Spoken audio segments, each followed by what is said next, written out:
नमस्कार, मैं सीए मनीष कोठारी आप सबका स्वागत करता हूँ सीए फाउंडेशन के फर्स्ट पेपर अकाउंटिंग के इस क्लास में।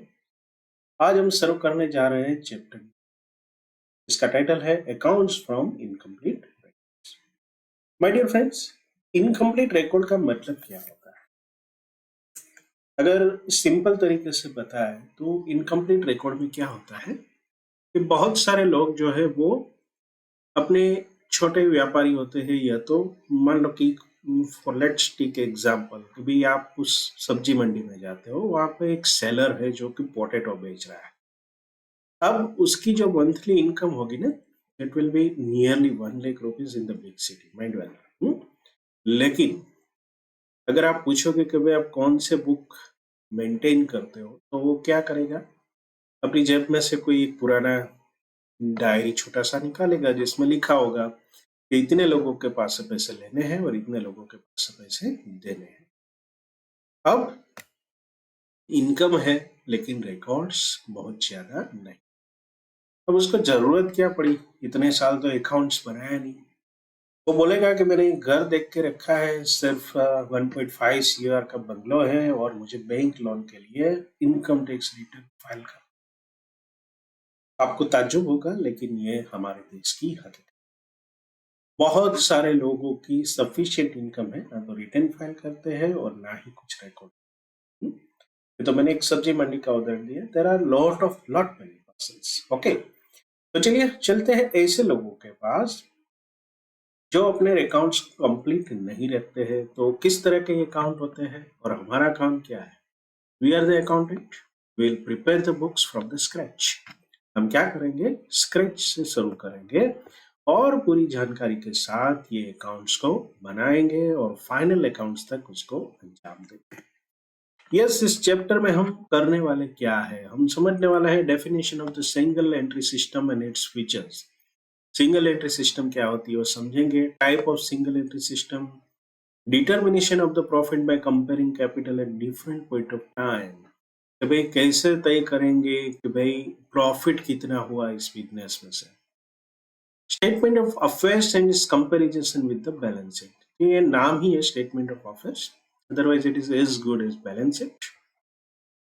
Technique of obtaining complete information for preparation of the financial system। कि भाई कैसे कंप्लीट इंफॉर्मेशन को हम मिल मतलब ढूंढ सकते हैं। अभी एक हायरार्की है इस चैप्टर की, मतलब उसको फॉलो ऐसे ही होगा ऐसा कुछ जरूरी नहीं है।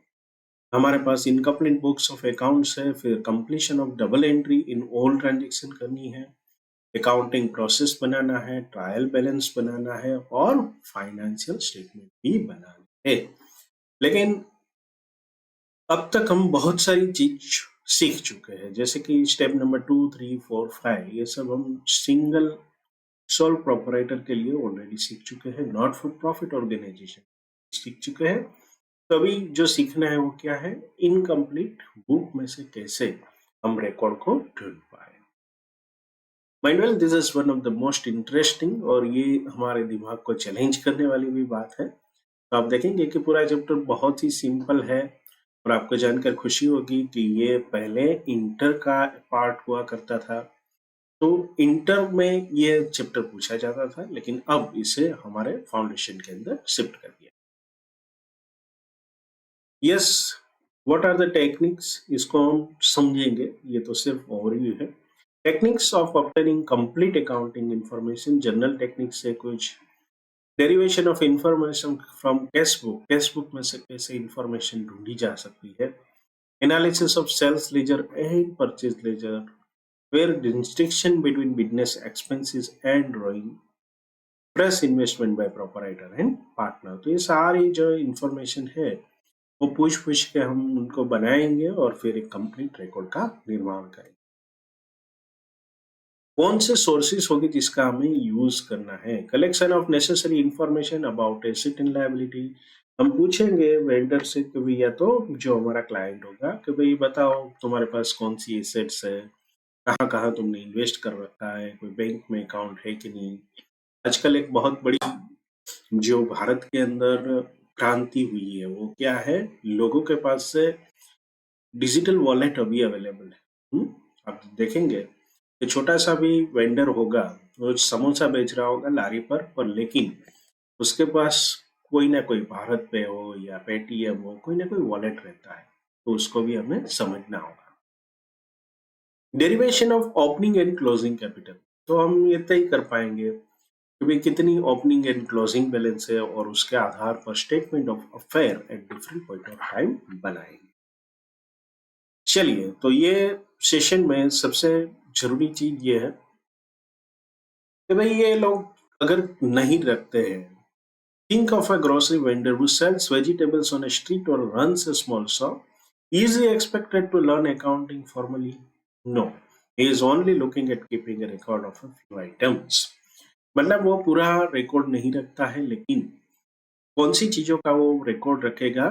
What amount is supposed to pay for item purchase on credit from his supplier? तो मान लो कोई छोटा व्यापारी है, उसको उतना पता होगा कि उसको किसे किसे पेमेंट देना है, तो वो कहीं ना कहीं उसने लिखा होगा What cash he collected by selling those vegetables? मतलब ये सारा बेचान करने के बाद कितना रुपया उसके पास आया. In case he runs a shop, how much amount is paid for rent and electricity expense? In case he sells some items on credit, how much is supposed to receive from that customer? There might be other reason. कुछ other reasons भी होते हैं, जैसे कि accounting record का destroy होना, जैसे accident हो गया या तो फिर बाढ़ आ गई या ऐसी भी सी चीजें हो सकती है, तो पूरा पूरा आपको रिकॉर्ड ना भी मिले. Some essential figure is unknown and must be calculated as a balancing figure. तो यहाँ पर मान लो कि कोई इन्वेंट्री वगैरह चली गई है, तो आप क्या है, सेल्स परचेज वगैरह का फिगर अगर अवेलेबल है तो उसके आधार पर कुछ ना कुछ बैलेंसिंग फिगर ढूंढ पाए. अभी इसमें ये कहा जाता है कि ये सिंगल एंट्री सिस्टम है, लेकिन एक्चुअल में वास्तव में there is a no such formal state system as single entry system, as the accounts can only be prepared using double entry system. मतलब लोग सिर्फ एक कोरे का, मतलब मान लो कागज की डायरी छोटी सी है, उसमें लिखता है कि भाई मुझे 500 रुपया देना है या 200 लेना है, तो इसे हम सिंगल एंट्री बोलते हैं, लेकिन वास्तव में क्या है, it is just mere record of sum. The way single entry system operate is that for some transaction the bookkeeper completes entire and for some other they complete just one aspect of the transaction. तो यहाँ पर हमारा काम क्या है, हमें इसे पूरी तरह से समझकर कंप्लीट रिकॉर्ड बनाना है. What are the features of the single entry system? एक तो क्या है, इनएक्यूरेट होते हैं, इनएक्यूरेट होते हैं, अनसाइंटिफिक होते हैं, इसमें कोई मेथड्स होती ही नहीं है. There is generally no record of real and nominal account. मतलब कैश अकाउंट को अलग से लिखा या क्रेडिटर्स को अलग से लिखा, स्टॉक के बारे में कुछ अलग से लिखा, ऐसी कोई चीज वहां पे नहीं है. There is a no uniformity in maintaining the records and the system may differ from firm to firm depending on the requirement and convenience of each firm. Profit under this system was only an estimated based on available information and therefore true and correct profits cannot be determined. However, the same is the case with the financial position in the absence of the proper balance sheet. लेकिन ये जो estimate है काफी हद तक हम इसको मतलब ट्रू के नजदीक ला सकते हैं. इतने प्रकार की सिंगल एंट्री सिस्टम है. एक है pure single entry system. In this only personal accounts are maintain. वहां पर नाम लिखा होगा कि ये 4 लोगों को मुझे पेमेंट देना है और इन लोगों के पास से मुझे पैसे लेने हैं. तो ये प्योर सिंगल एंट्री होती है, इसमें और कुछ नहीं होता. सिंपल सिंगल एंट्री किसे बोलते हैं?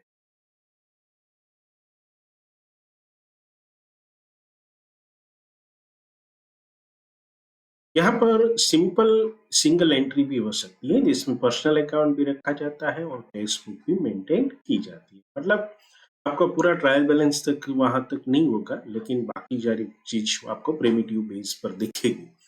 All that these accounts are kept on basis of double entry system.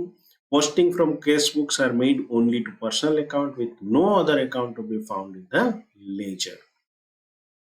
Cash received from debtor or cash paid to creditor is simply noted on the bills issued or received as the case may be.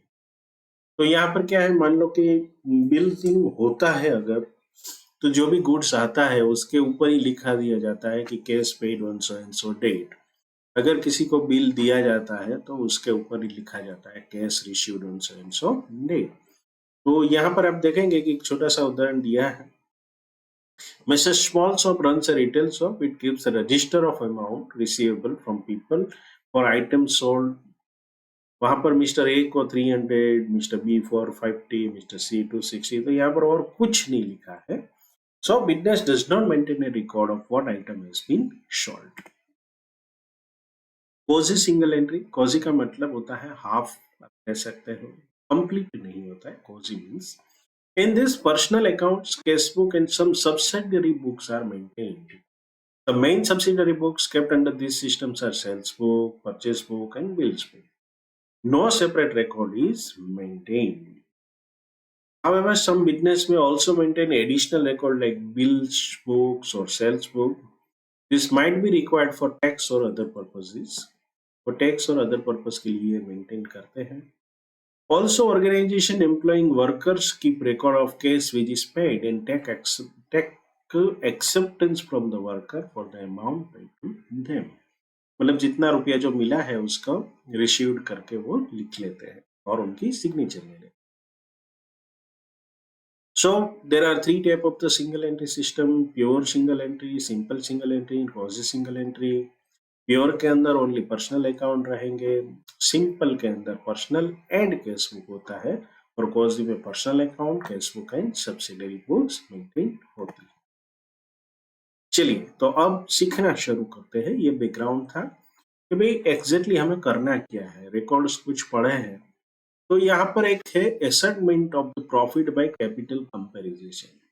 Simply बोलेंगे कि भैया business शुरू किया था तो कितना रुपया था, बोले 5 लाख। आज 1 साल हो चुका है, कितना रुपया है तुम्हारे पास, बोलेगा 6 लाख। तो प्रॉफिट कितना बना, 1 लाख, मामला खत्म।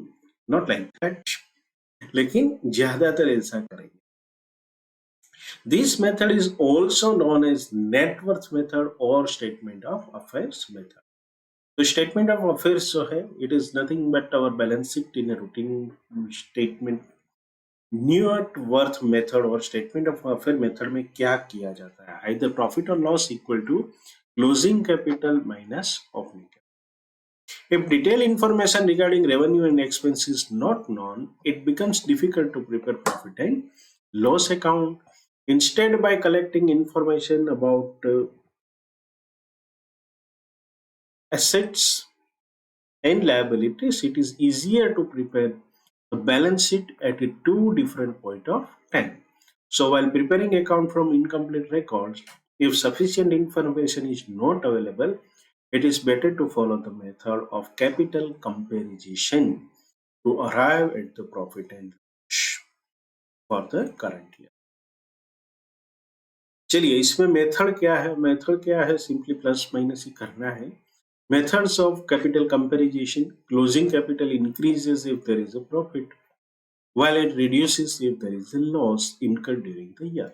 However, if the proprietor partner makes fresh investment into the business, capital increases and any withdrawal made by them decreases the capital.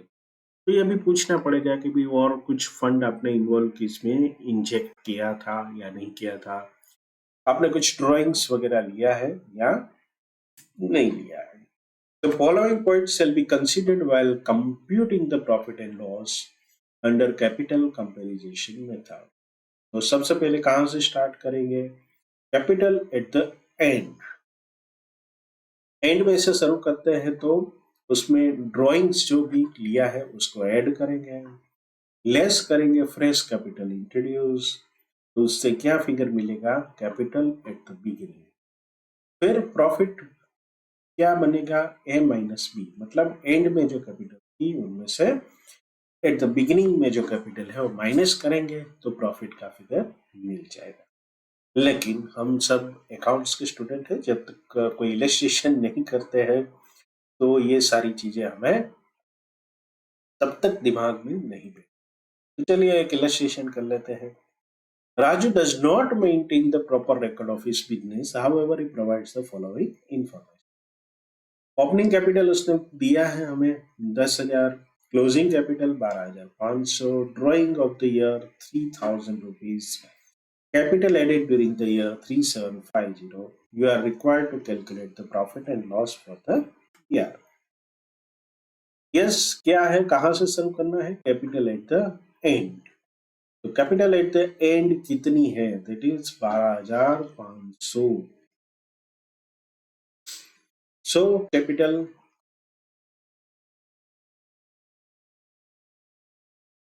At the end 12,500। इसमें ऐड क्या करेंगे? ड्रॉइंग्स, जो आप पूरे साल में ड्रॉ किया है। कितना किया था? 3,000। अगर आपको ये फिगर छोटे लगते हैं तो 2-4 जीरो ऐड कर दीजिए, रिजल्ट सेम आएगा। ओके, लेस ये 15,500 हो गया, less capital added during the year. कितनी कैपिटल ऐड की है? 3,750। तो ये 15,500 में से ये माइनस करेंगे तो हमारे पास बचेगा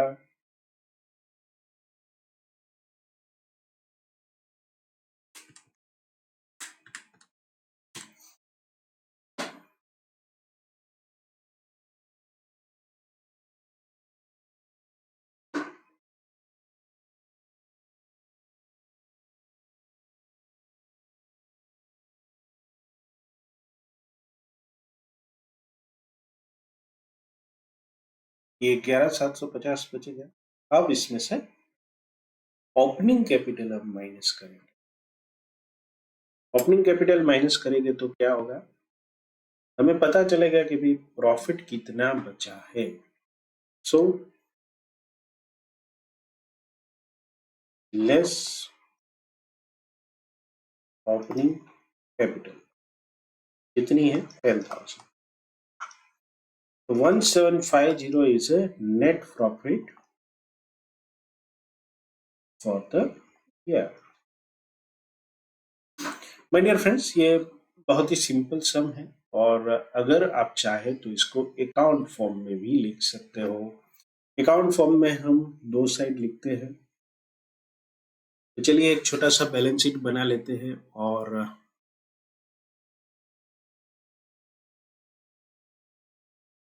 ये है हमारा अकाउंट का। मान लीजिए कि यहाँ पर एक हम छोटा सा balance sheet sorry accounts maintain कर लेते हैं।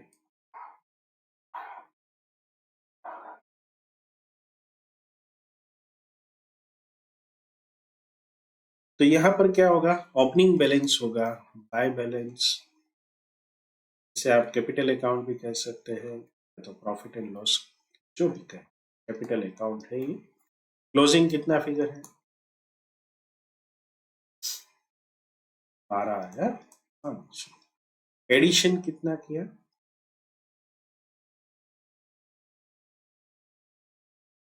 375। ड्रॉइंग कितना किया? 3,000।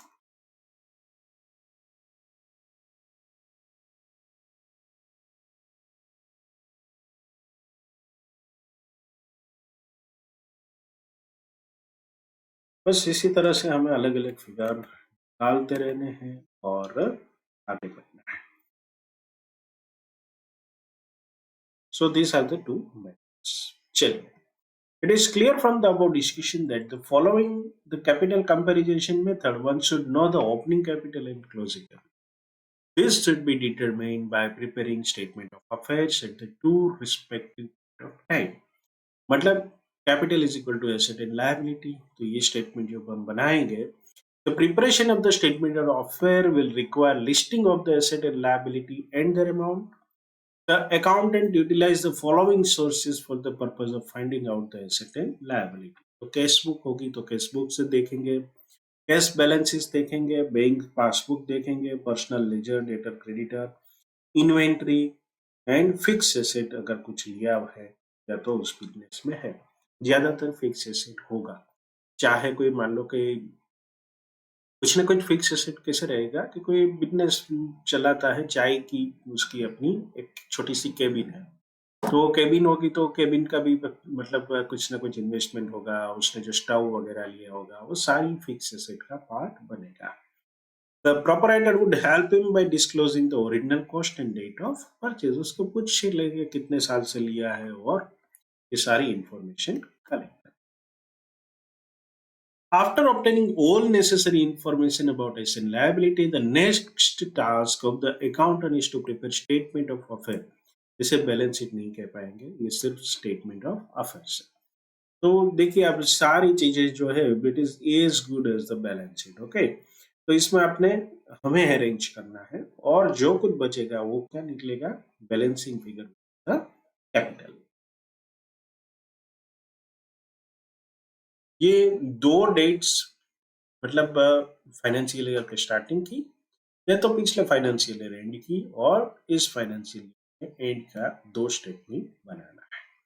उसका जो डिफरेंस कैपिटल का रहेगा that will be our profit.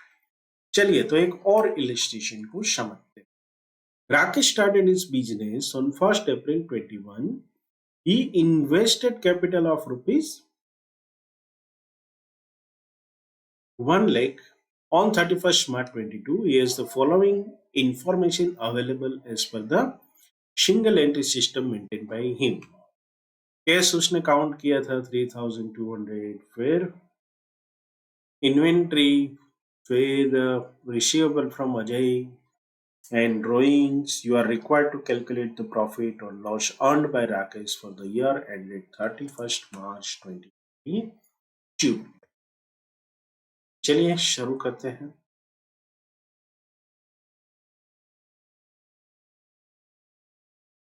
चलिए स्टेटमेंट ऑफ अफेयर्स बनाते हैं। हमारे पास कैश बैलेंस है 3200 रुपीज।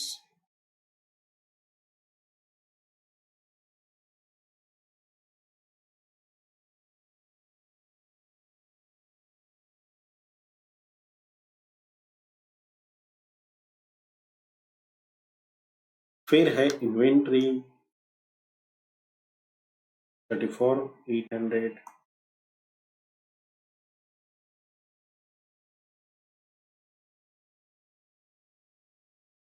रिसीवेबल फ्रॉम अजय, इसे हम शनरी डेटर्स कहते हैं।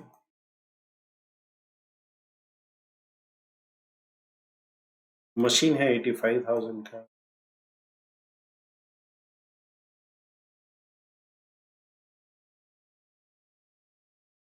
पेएबल टू विनोद, चलिए अब लगता है कि ये लायबिलिटी साइड है। Salary creditors 12,000 rupees. Loan taken from the bank 10,000।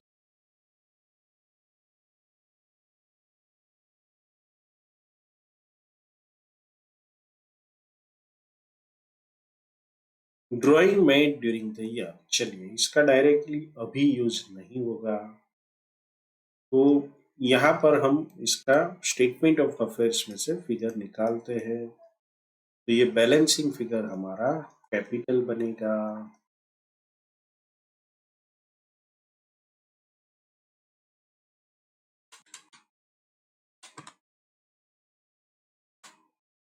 $154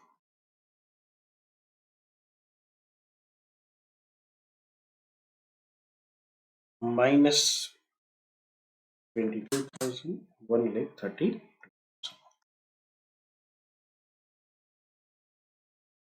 अभी हमें statement of profit and loss भी बनाना है, यही बना लेते हैं। स्टेटमेंट ऑफ प्रॉफिट और loss for the year ended 31st March। Capital at the end, capital is at 31st March 2022, तो 1,32,000। जो भी ड्राइंग किया है उसको ऐड करेंगे। हमारा टोटल बनेगा 156। इससे लेस करेंगे ओपनिंग कैपिटल 1 अप्रैल का जो भी होगा 21 का 1 लाख दिया हुआ है एग्जैक्ट क्वेश्चन में। तो प्रॉफिट फॉर द ईयर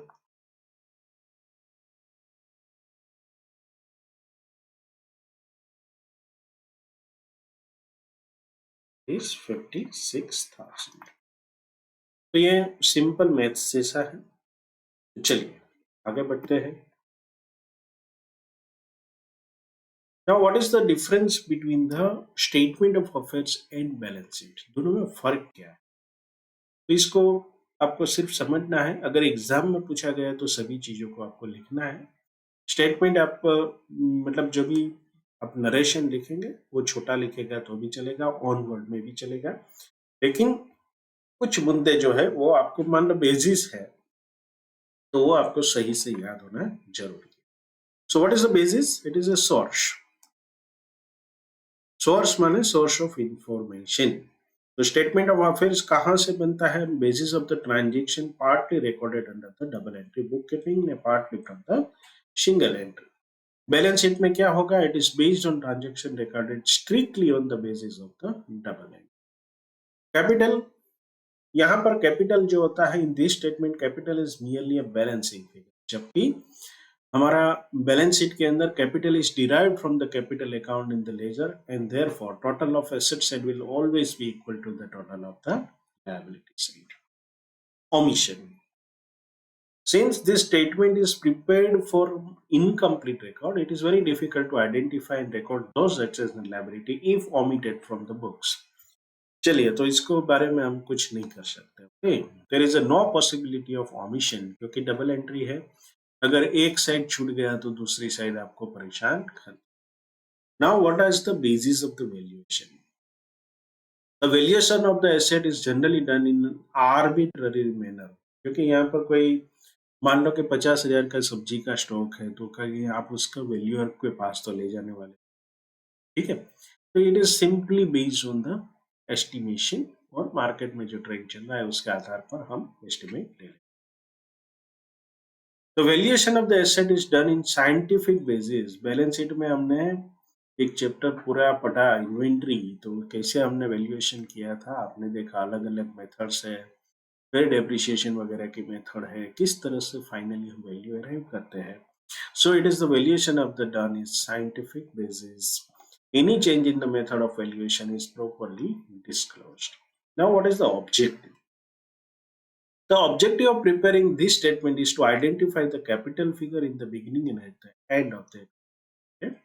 यहाँ पर objective क्या है? The objective of preparing balance sheet is to ascertain the financial position on a particular date. चलिए अभी एक और इलस्ट्रेशन करते हैं। ये मेथड क्या है? Preparation of the statement of affairs and determination of the profit. तो इलस्ट्रेशन देखते हैं।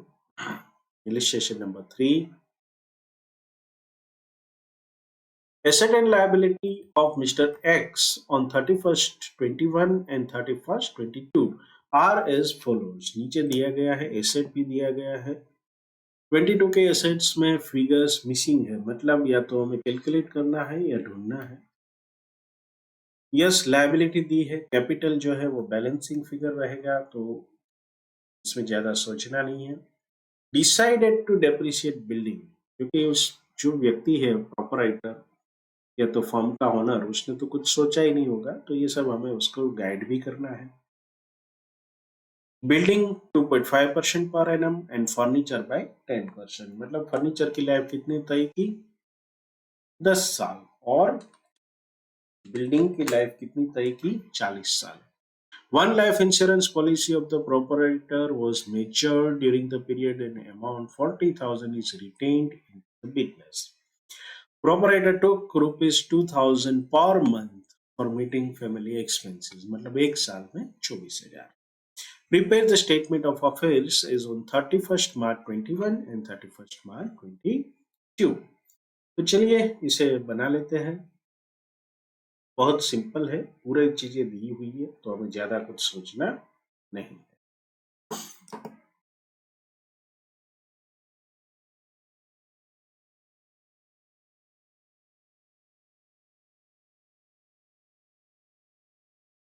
चलिए, 2 स्टेटमेंट बनाने हैं 31 मार्च 21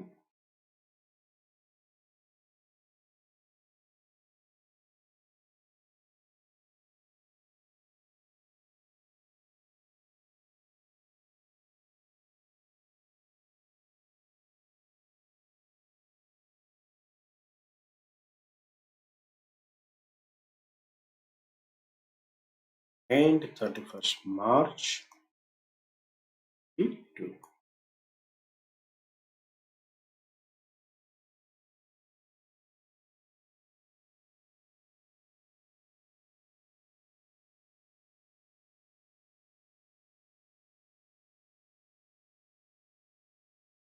Liabilities,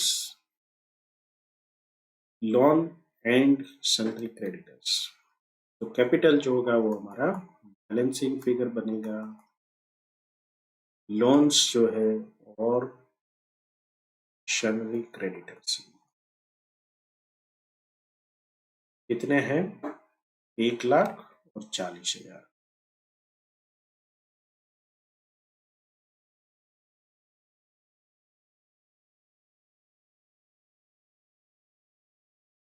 80,000 and 70,000। Asset side, building furniture inventory,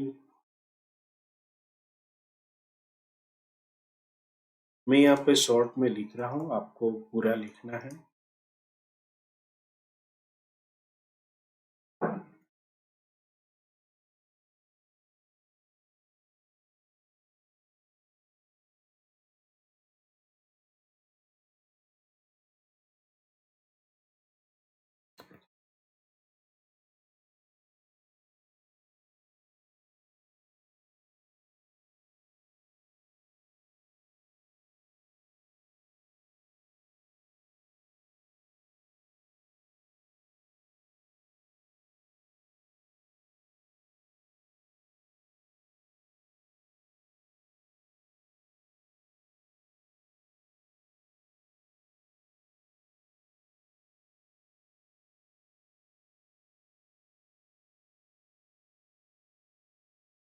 चलिए पहले 21 का फिगर निकाल लेते हैं।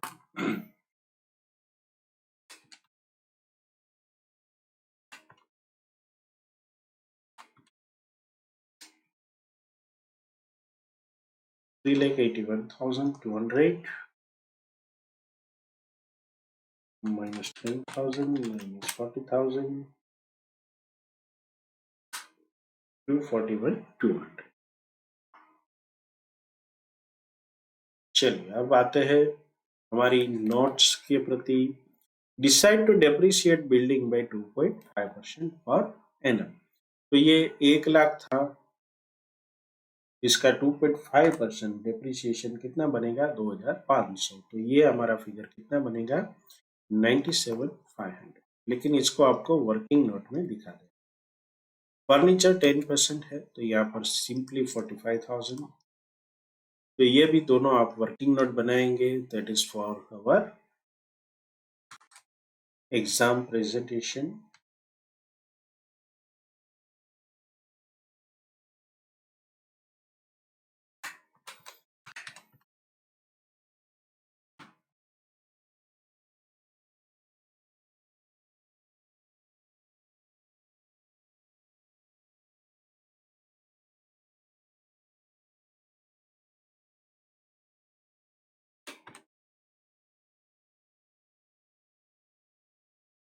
सो यहाँ पर हमें सिर्फ पहले ये निकालने के लिए बनाया गया था। आगे अभी हम और इस इलिस्ट्रेशन में काम करेंगे, इसमें कितना प्रॉफिट वगैरह निकालना है। तो चलिए आगे बढ़ते हैं।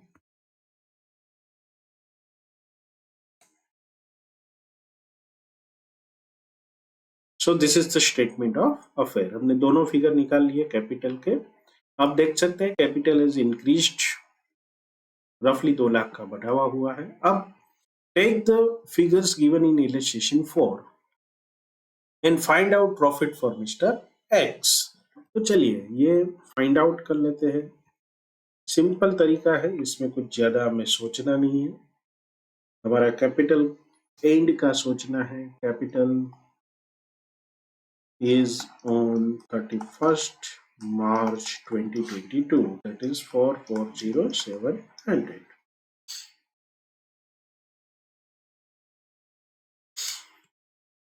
दूसरा फिगर है फ्रेश कैपिटल इंट्रोड्यूस, इसको लेस करेंगे। फ्रेश कैपिटल कुछ इंट्रोड्यूस की है, यस। कैसे? LIC एक मेजर हुई थी और उसका फंड बिजनेस में रख दिया था, रिटेन कर दिया था, तो that is fresh capital introduce. अभी ऐड करेंगे ड्राइंग को, 2,000 रुपया प्रति महीना ले रहे हैं तो 12 महीने के 24,000 बनेगा। 424,700 इसमें से लेस करेंगे capital balance as on 31st March 21, मतलब पिछले साल वाला 241,200।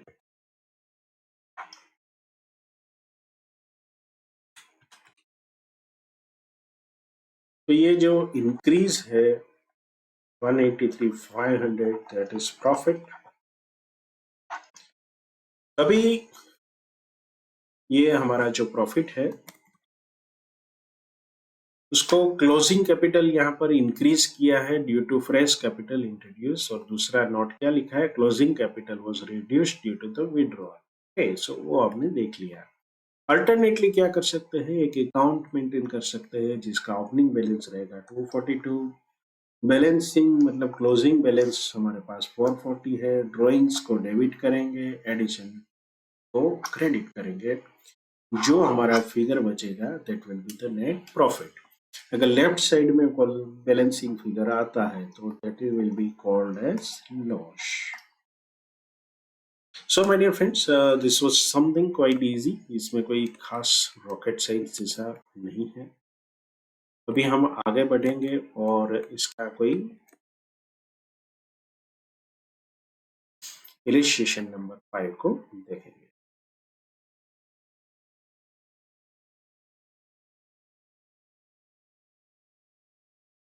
Illustration number 5. The income tax officer and assessing of income of Sri Modi for the financial year 2021 and 21-22 feels that Sri Modi has not disclosed the full income.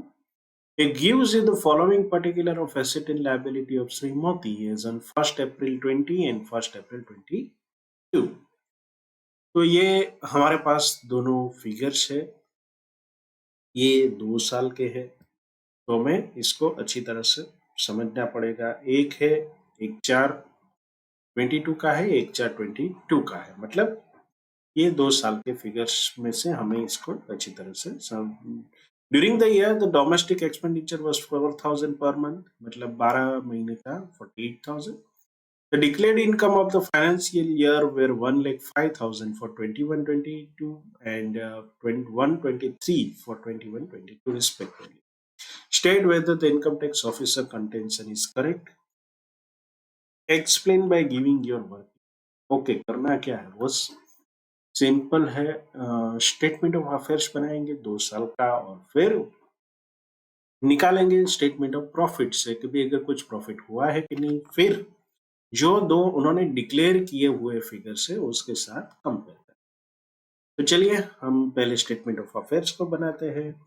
हमारे पास कुछ asset and liability है। Statement of affairs यहाँ पर आप ये format भी बना सकते हो और ICAI ने जो दिया है उसका भी यूज कर सकते हो। That is simply statement style में है, लेकिन अल्टीमेट रिजल्ट जो है दोनों में एक समान आएगा।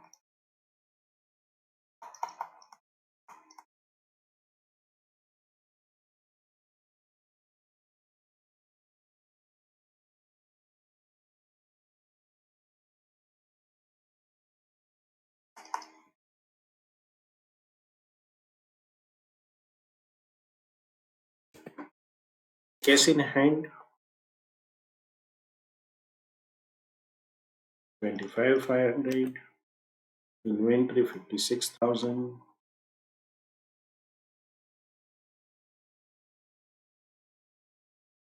sundry debtors, land building,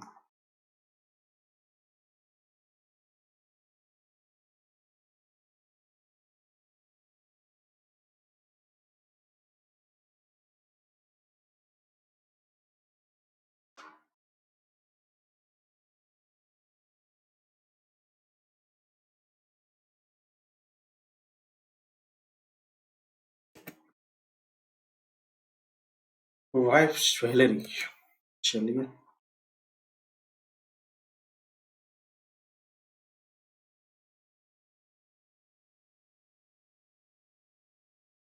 mister मोती, फिर मोती के भाई की कुछ लायबिलिटी भी है। चलिए उसको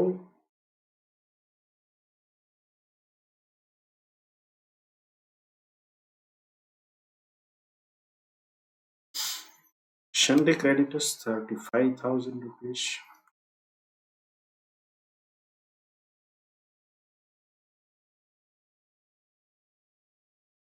दोनों साल के फिगर्स साथ में लिख ही लेते हैं। Cash in hand 16,000 rupees, inventory 91,500,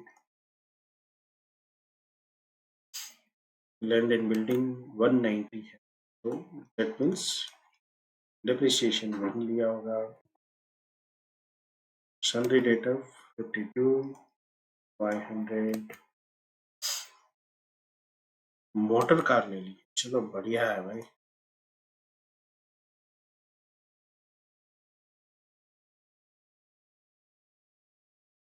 मोती के भाई को लोन भी दिया।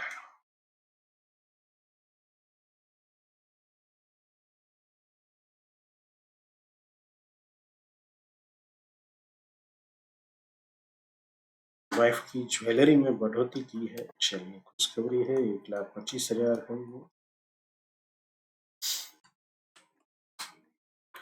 सामने लायबिलिटी जो है अब सिर्फ सन्ड्री क्रेडिटर बचा है 55,000 रुपीज, क्योंकि भाई को जो पैसा लिया था वो वापस भी कर दिया और ऊपर से लोन भी दे दिया।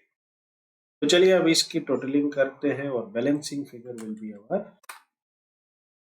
Capitals for the respective period.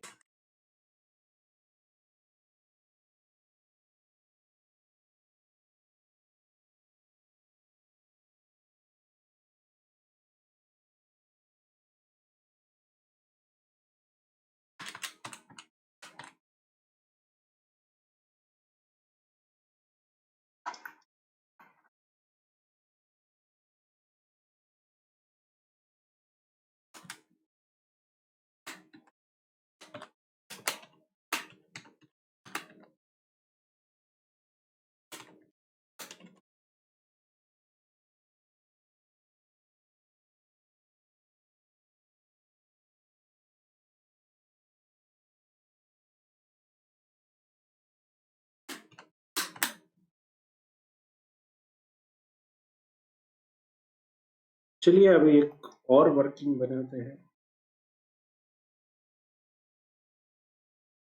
और प्रॉफिट का फिगर निकालते हैं। कैपिटल एज ऑन 1 अप्रैल 2022 कितना था? 5,65,000। अभी क्या किया है? During the 2 year domestic expenditure है हेड ड्राइंग 2 साल का है। माइंड वेल यहाँ पर हम गलती कर सकते थे, ये 24 मंथ का एड है, 1 साल का मत देना। So this is 6,61,000। अभी ओके, चलिए इसमें से माइनस करते हैं हमारी ओपनिंग कैपिटल।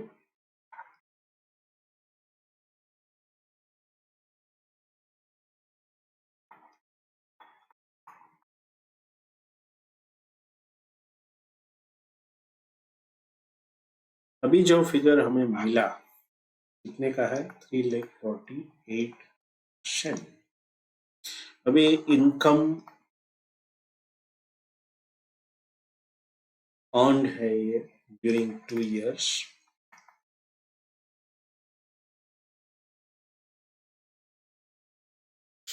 इनकम डिक्लेयर कितनी की थी,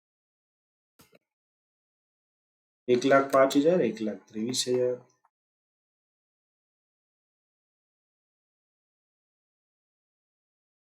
2,28,000।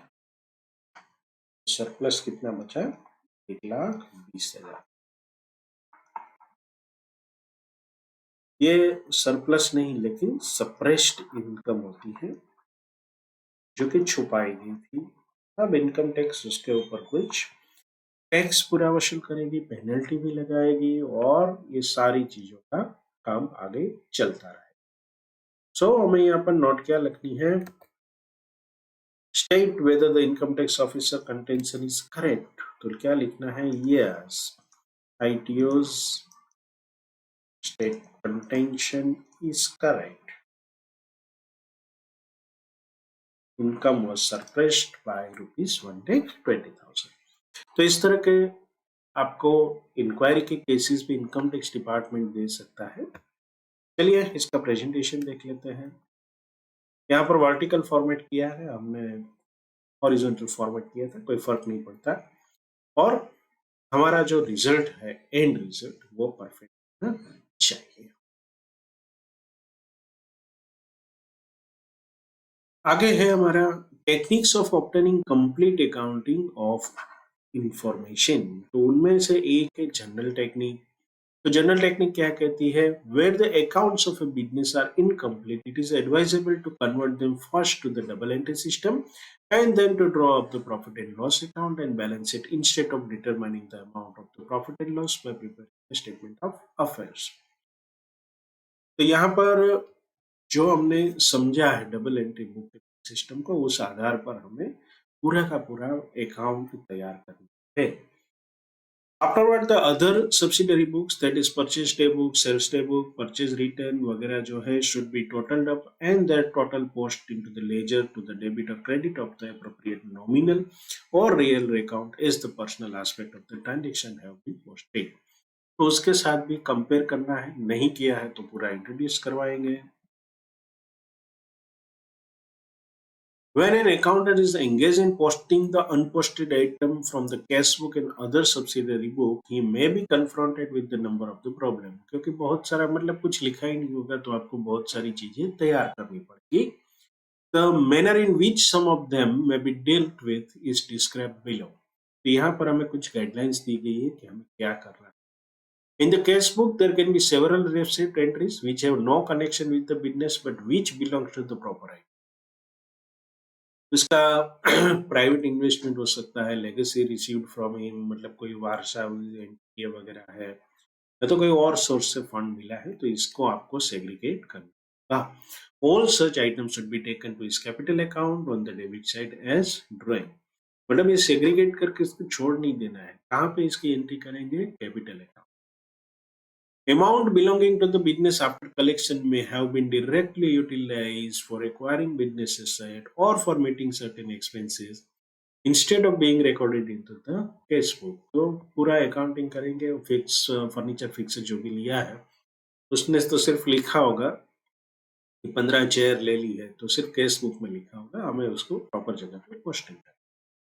If case is sought because of the proprietor is withdrawn amount without any entry having been made in the cash book, the proprietor's capital account should be debited।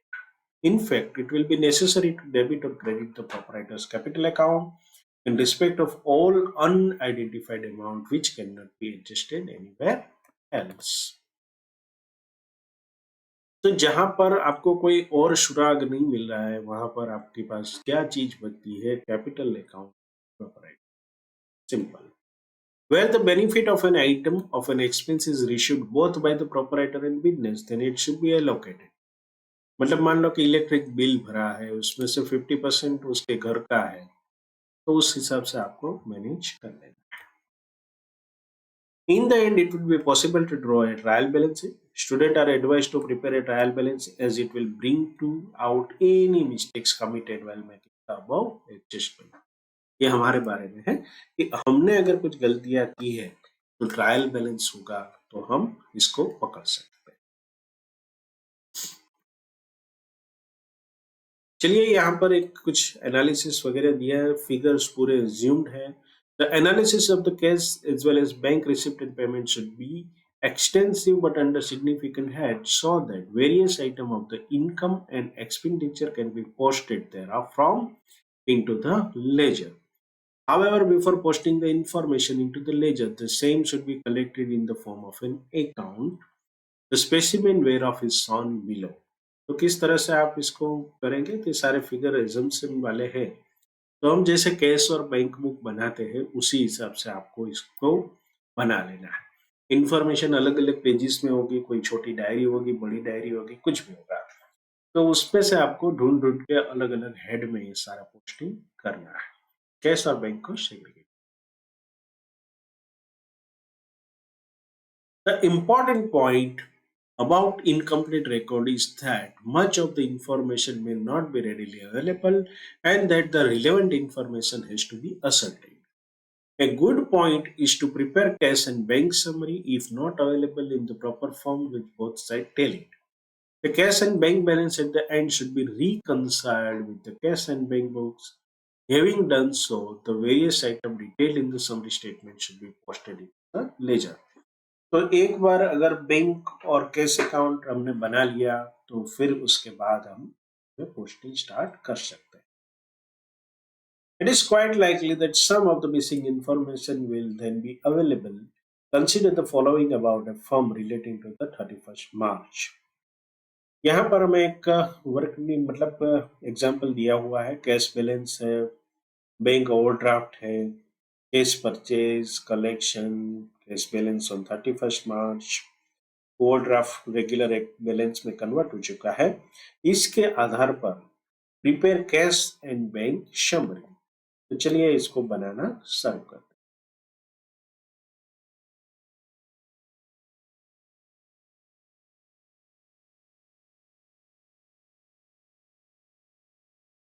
Cash balance on 1st April 21 and bank audit 5,400।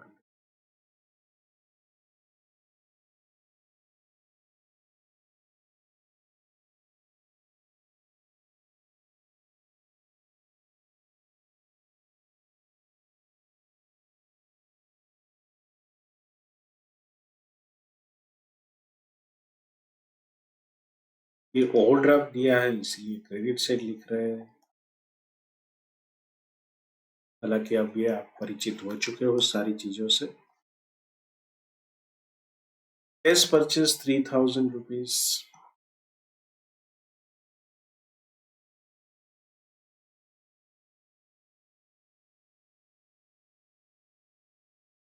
Collection from sundry debtors, collection है तो naturally debit side आएगा।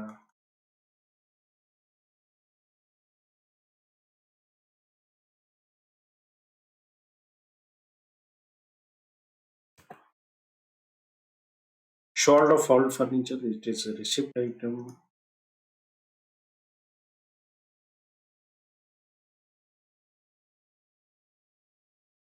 Purchase of machinery 12,000 rupees.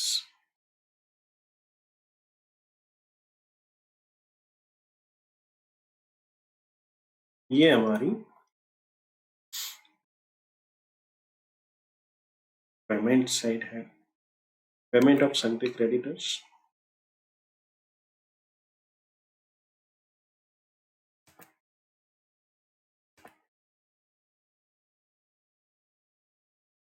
Other expenses 8,450.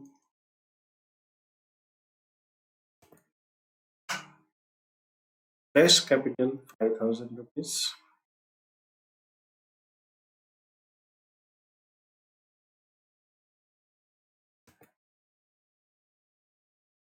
Drawings 3,230.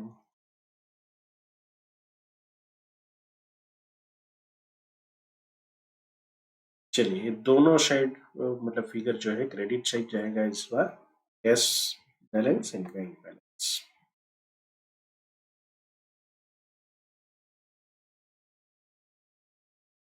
ये कौन सी दिनांक का होगा? 31 मार्च 2022।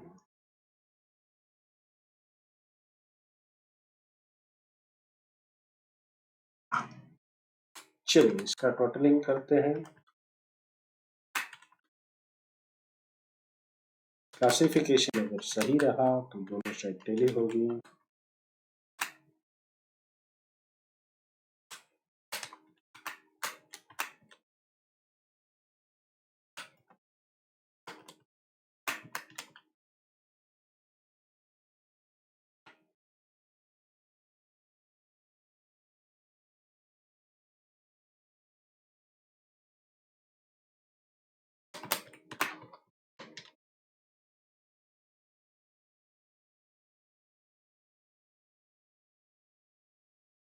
ये हमारा 51,600 फिगर होता है, तो कैपिटल क्या बचेगा?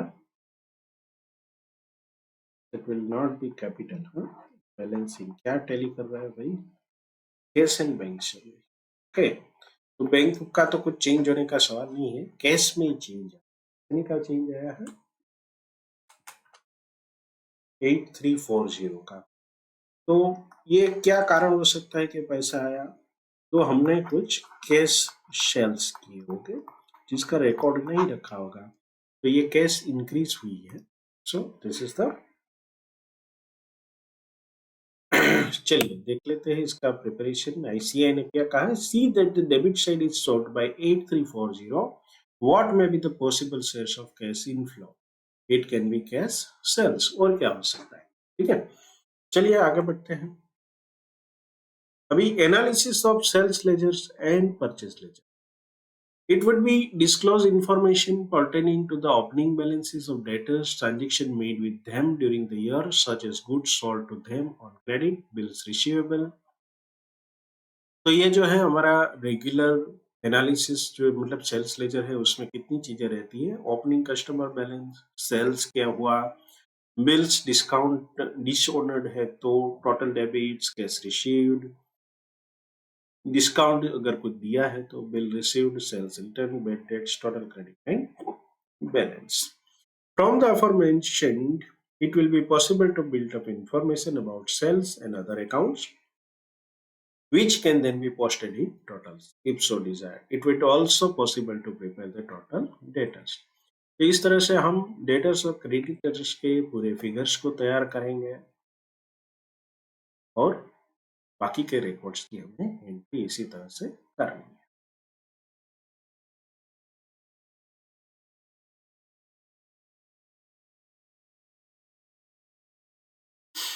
Accounting the following form proforma of total debtors account. यहाँ पर हम डेटर्स अकाउंट का एक प्रोफॉर्मा बनाएंगे, जैसे हम रूटीन में बनाते वैसा ही है। और यहाँ पर ये सब assumed फिगर है और it been be seen from the above format that if any one figure is not given, it can be found out easily as the balancing figure। एक फिगर नहीं है तो अगर मल्टीपल फिगर मिसिंग है तो फिर आपको एग्जैक्ट साइंस नहीं बनेगा।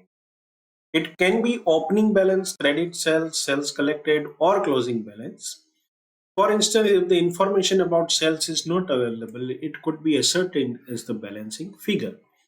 In the total debtors account given above, if all other figures are given, amount of the sales on credit basis can be easily ascertained.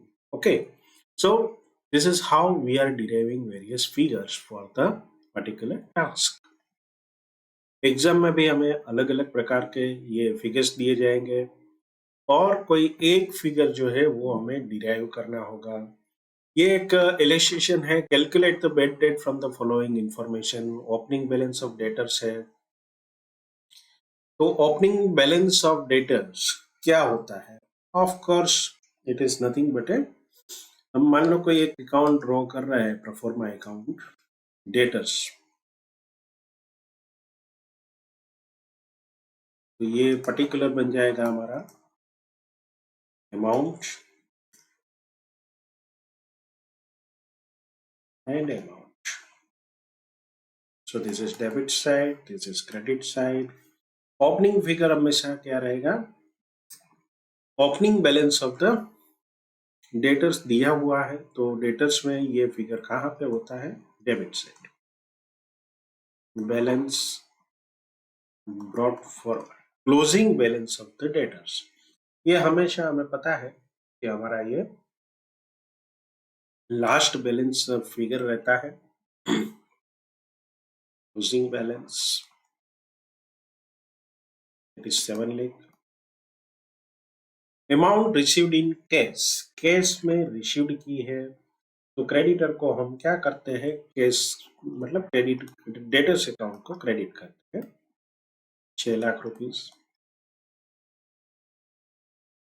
Discount allowed होता है और debtors account में क्रेडिट होता है और discount account में debit होता है। क्रेडिट सेल्स 11,40,000 है, तो नेचुरली यहाँ पर डेबिट हुआ होगा, सेल्स में क्रेडिट हुआ होगा। बिल्स रिसीवेबल माने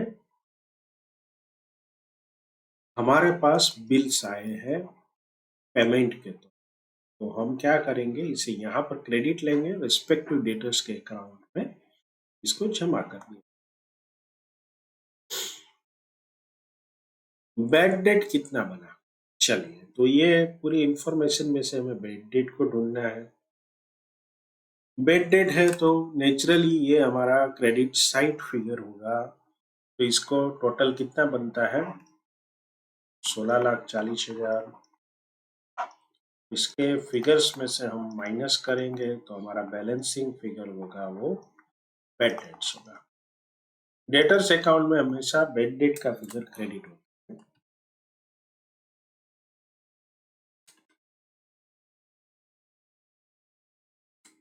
तो 30,000 इज द फिगर, ये बैड डेट का फिगर है। तो ये crux of the thing is that कि भाई आप इस तरह से कोई भी फिगर जो है मिसिंग है उसको ढूंढ सकते हो।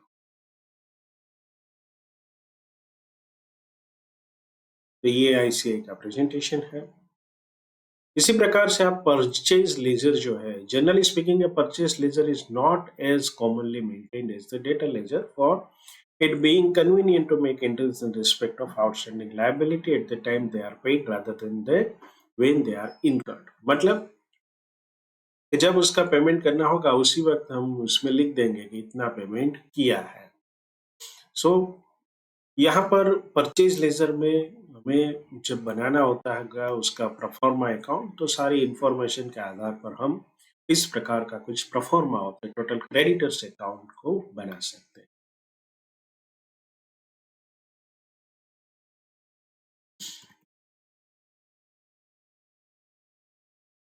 If a proper record of return to creditors discount allowed by them वगैरह जो है has not been kept, it may not be possible to write up the total account। अगर वो सभी फिगर्स अवेलेबल नहीं है तो नेचुरली नहीं बनेगा। In such a case net credit purchase can be ascertained as follows। चलिए, तो कैश पेड किया है और या तो पेएबल है, फिर closing balance of the creditors and bills payable दोनों का टोटल करेंगे, less opening balance of the creditor का बीच मतलब सब इसमें से हटाएंगे, तो नेट क्रेडिट परचेस होगी वो हमें मिलेगी। तो दोनों ईयर का हम एंड फिगर में से अगर डिफरेंस हो लेंगे तो नेट क्रेडिट का फिगर मिल जाएगा। अल्टरनेटली क्या कर सकते हैं, cash paid to the creditors during the period, पूरे साल में मतलब जो भी कैश पेड किया है उसका एक टोटल लेंगे, उसमें bills payable issued to them, तो वो हमारा बनेगा closing balance of the creditor, उनमें से opening balance of the creditor minus करेंगे तो credit purchase during the year मिल जाएगा। अगर कैश पेड किया है तो हम ये कर सकते हैं। चलिए अब आते हैं इलिस्ट्रेशन नंबर 7 पर। कैलकुलेट द क्रेडिट परचेज, क्या फिगर दिए हुए हैं हमें, calculate the credit purchase from the below information, opening balance of the creditor दिया हुआ है और क्लोजिंग बैलेंस भी दिया हुआ है, पेमेंट मेड दिया है, डिस्काउंट रिसीव दिया।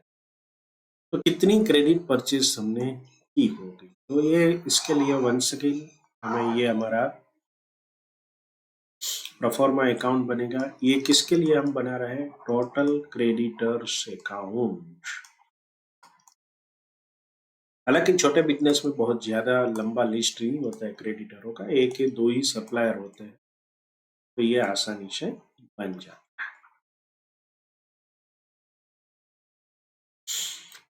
क्रेडिटर्स अकाउंट है तो बैलेंस, ओपनिंग बैलेंस किस साइड आएगा, of course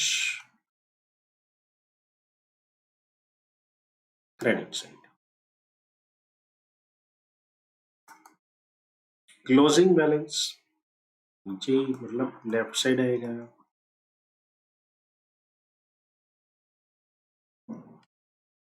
closing balance of the creditor हो गया। फिर payment made in cash, payment always debit होता है क्रेडिटर्स के अकाउंट में। डिस्काउंट रिसीव्ड, तो ये भी यहाँ पर ही होगा पोस्टिंग डेबिट साइड। ये रिसीव्ड है 20,000 रुपीज। जो बैलेंसिंग फिगर निकलेगा वो हमारे लिए क्या होगी, क्रेडिट परचेस।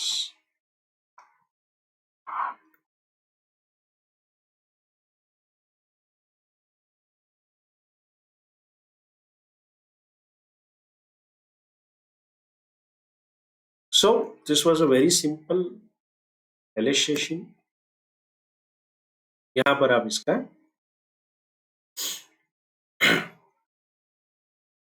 प्रेजेंटेशन देख सकते हैं। अभी आते हैं nominal account. It is quite likely that the total expenditure shown by the balance of the nominal account may contain items of the expenditure which do not relate to the year for which accounts are being prepared, and so there may exist certain item of expenditure incurred but not paid which have not been included there।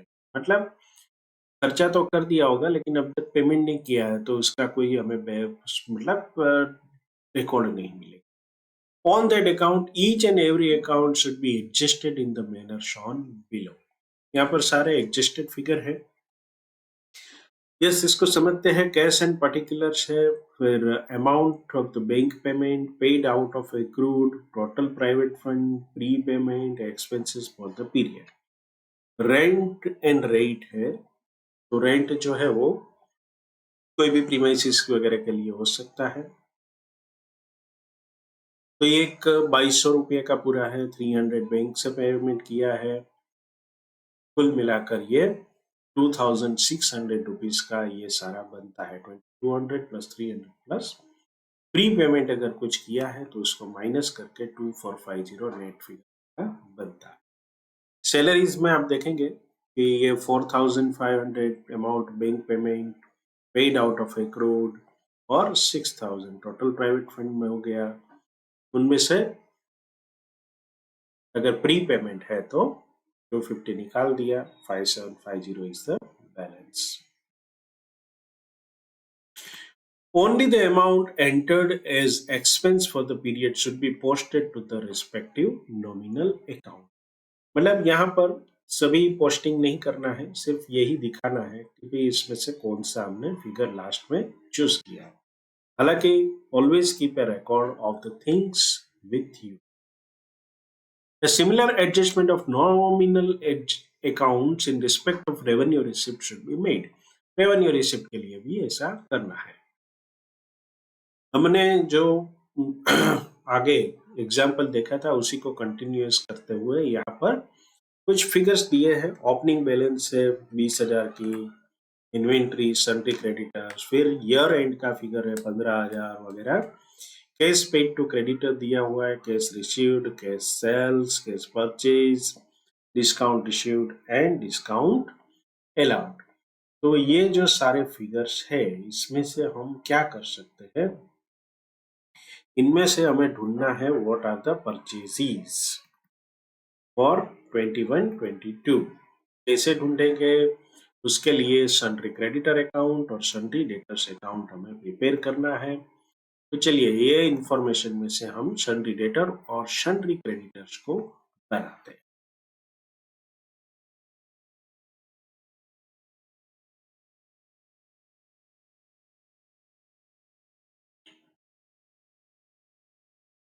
सबसे पहले sundry creditor बना लेते हैं।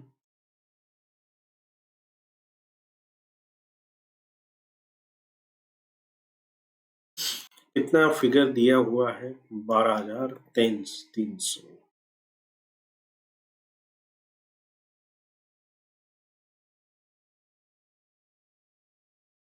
ये opening figure है।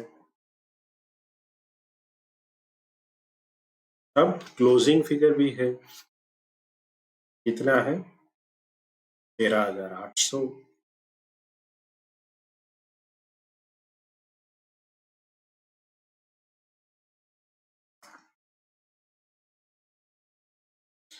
कितना payment किया है? Cash paid to the creditors 26,370। Discount received, sundry creditor के पास से हमें डिस्काउंट मिलता है। Discount received 1130। तो बाकी जो बचेगा वो हमारे लिए क्या बनेगा? वो हमारे लिए बनेगा by purchase during the year. ये बैलेंसिंग फिगर है 29,000 का।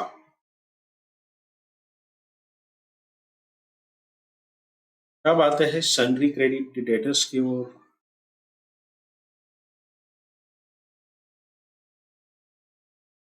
ओपनिंग फिगर जो होगा डेबिट साइड यहाँ पर होगा।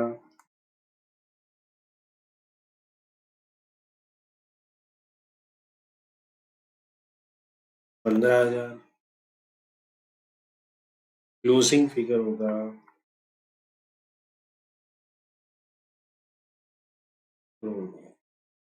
क्रेडिट साइड होगा 25,600। डिस्काउंट अगर दिया है 1870 है ही।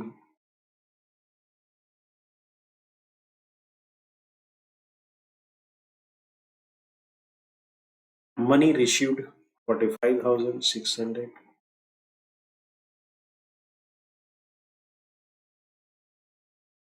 चलिए इसका फिगर निकाल लेते हैं। 73,070।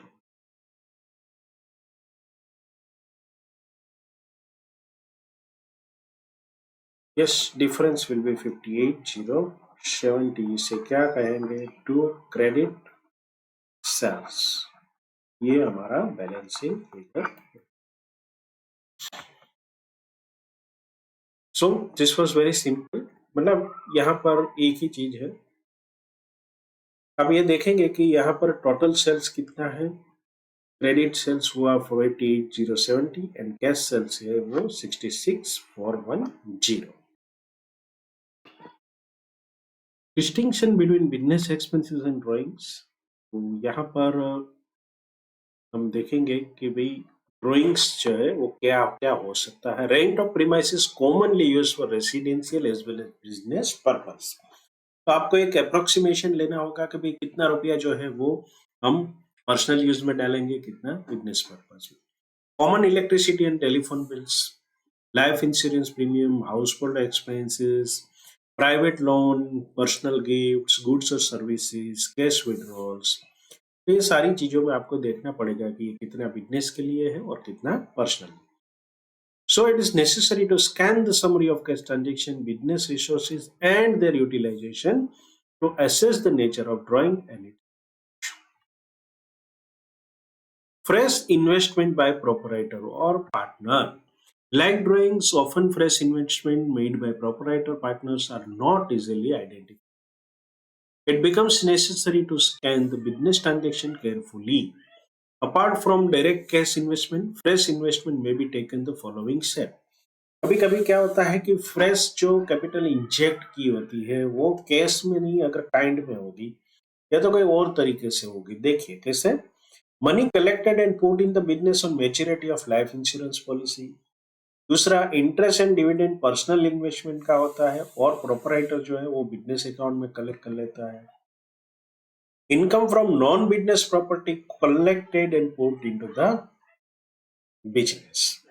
तो कोई मान लो कि उसका दूसरा मकान है जिसका रेंट आ रहा है और वो बिजनेस अकाउंट में क्रेडिट हो रहा है, तो it is the one type of the credit payment made to the creditors out of personal cash. Unless these items are properly identified and segregated, business income will be affected and proper statement of affairs cannot be prepared. तो यहाँ पर हमें सावधानी रखनी है और पूरी तरह से एनालाइज करके सभी स्टेटमेंट्स वगैरह बनाने हैं। माय डियर फ्रेंड्स, अभी आगे हम इलिस्ट्रेशन नंबर 8 कर लेंगे और ये चैप्टर को आगे।